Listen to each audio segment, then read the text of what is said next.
rules and regulations written by man to facilitate utilization or extension of the knowledge that already existed in the universe. Right. Religion is something similar. We learn about life through questions. How do we manage that in a relationship? Can it also affect the circumstances? Are they able to really understand why all these three things are linked together? So what do we do with social media? To answer some of these, Mr. Praveen Mankar, founder of Pratibimb Charitable Trust, brings to you Face to Face. This week we are talking about religion. Religion is a very sensitive and often controversial topic. It is something over which wars are fought over and miracles are attributed to. So my first question, sir, is what is the origin of religion and why was the need for religion felt? Good question. I wish I had a good answer for that. Religion is supposed to relate to God. Supposed to. Unfortunately, today religion is more political and commercial. And that is why the subject of God has got receded into a separate domain. And religion is more about exhibition of power and numbers. It's a number game. And that's why you have got all these religions keen on conversions, expansionism, conquests. That's not religion. If you talk about religion and if you talk about God, again I am using that word in inverted commas because people don't understand God. If you don't understand God, how can you understand religion? God is simply power. It is the unbridled universal power which has all the knowledge about the universe. It has all the power to execute whatever knowledge exists in the universe. Just to give you an example, the universe has the knowledge and the power to create a sun, S-U-N, suspended in space with a definite diameter, nothing but burning gas, for millions of years, rising, setting, which of course is rotation of the earth, but it's there in the same place at the same time of the year, relentlessly giving you heat and light. What is energizing this sun? Who is the fuel supplier to this sun? What kind of fuel is going to the sun? How does this fuel exist in the so-called vacuum of space? So, there is an existence of a knowledgeable power that is able to execute this activity called SUN. This is just one example. You take an ant, this tiny body that you see moving around on earth. What is the power that gives the ant the knowledge to chart a particular path, to search for a particular food, to create a particular type of house, the ant hill? So there is some knowledge, there is some power that executes the activity of the ant. So from the biggest activity that you can imagine in the universe to the tiniest activity of a bacteria or a fungus, or even for that matter the atom, who is it that is guiding this power and who is it that is having all this knowledge? That entity, that universal power, people choose to call God. According to your understanding of this subject of God, you write certain rules and regulations. Humans. Right. And then you call it a religion. You take, for example, existence of a natural phenomenon, say a law of gravity. Earth is a large object and it has a gravitational pull, and any small object falls on earth within the limit of gravity. Somebody discovered this law which existed in the universe. The law of gravity was not created by the human mind, it existed in the universe. Having understood this phenomenon of law of gravity, then certain rules, formulas are written about the law of gravity, on the basis of which certain other manipulations and creations are conducted. For example, the aeroplane flies against gravity. So there must be some calculation at what should be the power of the engine, what is the maximum weight that engine can sustain, and therefore the aeroplane is designed to overcome the power of gravity. So these are rules and regulations written by man to facilitate utilization or extension of the knowledge that already existed in the universe. Religion is something similar. Religion talks about God and role of God in the life of every human being as understood by me. So suppose I am the formulator of a particular religion called XYZ. I will write my rules and regulations the way I understand life, and you become my follower. You are the follower of religion XYZ created by me. Now I pass on. You continue. You pass on this knowledge created by me, rules and regulations, to somebody else down the line who is your disciple with your added interpretations and flavors. And then there is a serial dilution that takes place from generation to generation. So my original thought on religion got diluted as it went down the generations.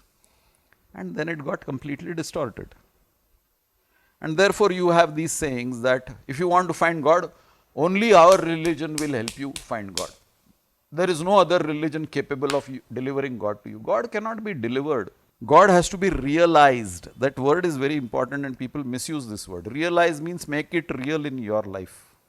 That's the meaning of I realized. I made God or that energy, that omnipresent, omniscient, omnipotent energy real in my life. That is realization. Now if somebody says, I have got the formula to make you realize God, I think he needs his head to be checked, honestly. Because have you realized God? You haven't. And you are simply preaching that you can realize God by following this practice. Okay, the guy who wrote that original treatise, probably he has realized God and he probably could have claimed that he will enable you to reach God. You haven't realized God. You are only photocopying somebody's knowledge to the best of your ability. I am not discounting your ability. But when you say, I am the only route to God, that's a little pompous. Right. So would it be right to say that the original intent of religion was to make us realize the existence of the power and to appreciate and try to incorporate it in our lives? The original idea to my mind was to enable you to understand that you are an exhibit of that power. Okay. So you let the power manifest through you. Now if you see, most of the species below the human beings, when I say below, it's not in a derogatory sense, it is in a sense of evolution. The animals express themselves true to their nature.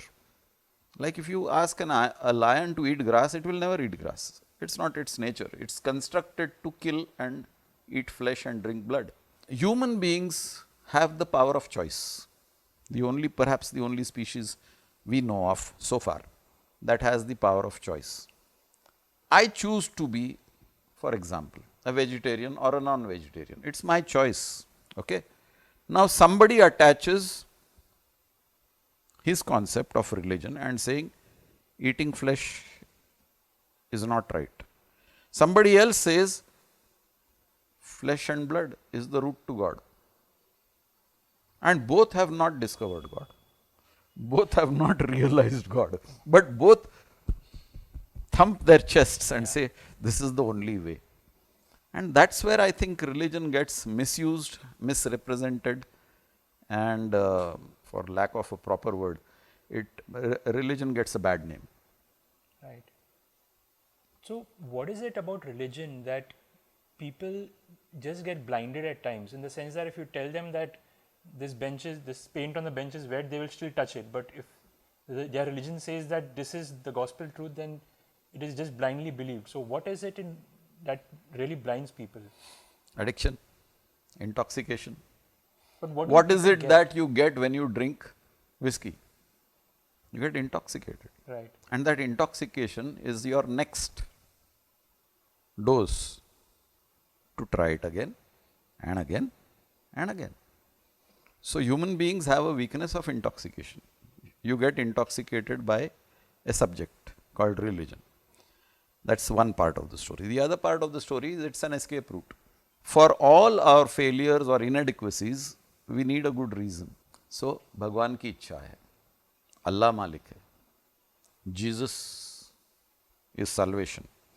When we make such statements, we are looking for escape from the reality that I failed. मैं अपने आप को नहीं बचा सकता, भगवान बचा ले. I failed, therefore I am taking recourse to a concept called religion. Right. But in some aspect, does religion give hope also to people? Anything can give hope. A person can give hope. Right. मैं हूं ना. What is that? I'm not God, but when you say that to your child, तेरा बाप अभी तक जिंदा है, what are you saying? You're giving hope to the child. Right. So hope is always the engine for future. It doesn't need religion to kindle hope.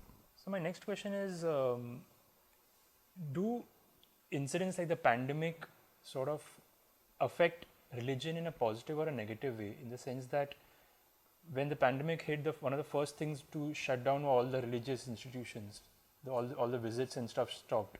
So does it sort of make people believe that probably there's to focus on their own lives more instead of following religion blindly, or does it make people think that, oh, we did something wrong, we did something less, so we need to follow religion more? Everything can be distorted. Yeah. Now the temples and all were closed down not because people lost hope in religion or faith in religion, but because it was a practical thing to do where there is a congregation of a lot of people, where it increases the chances of exposure. Like all public places were barred. Yeah. Gatherings were barred. So the reason is quite different. Now somebody can twist it and say that people lost faith in the religion and therefore temples and churches and mosques were closed.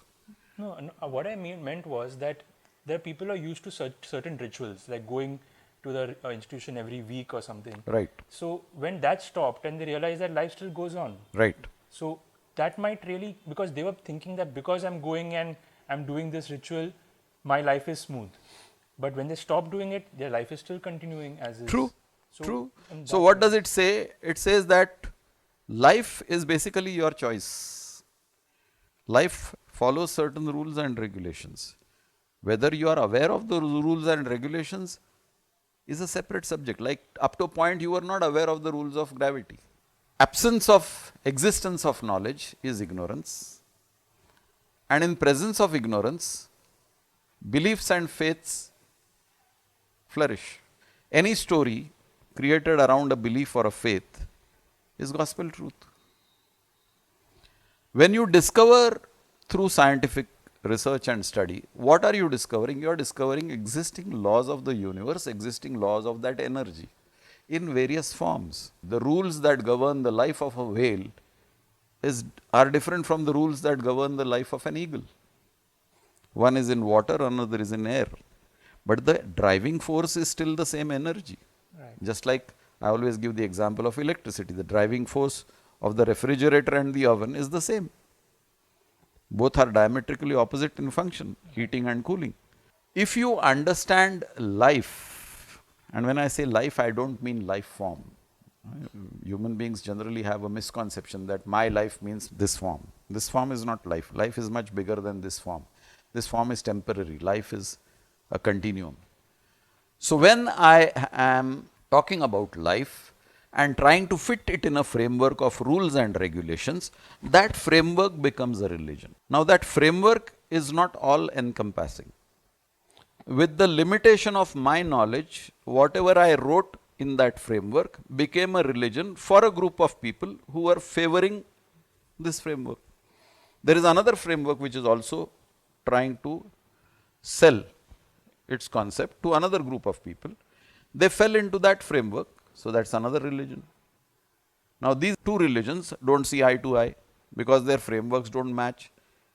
Whereas the truth of religion is both the frameworks exist in the same religion. Right. And that's why everybody says God is one, and yet your God is different and my God is different. So what you are saying is you have a subset which you call by a particular name. Hinduism, Jainism, Sikhism, Buddhism, Islam, Judaism. Christianity. These are all subsets. The bigger set is the existence of that energy which is omnipresent, omniscient, omnipotent, all knowing, all powerful, and present everywhere. Right. In the limitation of time and place and knowledge, I formed a small framework, a subset, and called it by a name, my religion. You formed another subset, you called it your religion. So you will have a Praveen Kamath religion and I will have a Praveen Mankar religion. And you will have your set of followers and I will have my set of followers. Their children will fight against each other. That Praveen Kamath was right. No, Praveen Mankar was right. Right. Though we understand that there are many religions in this world, we need to understand that what is the actual intent of the religion, and that these are just subsets of the grand master plan which is there. If we understand that, I think the world will be a much more peaceful place. If you have some questions about life, please connect with us. Do not forget to like, share, subscribe, and press the bell icon for weekly updates.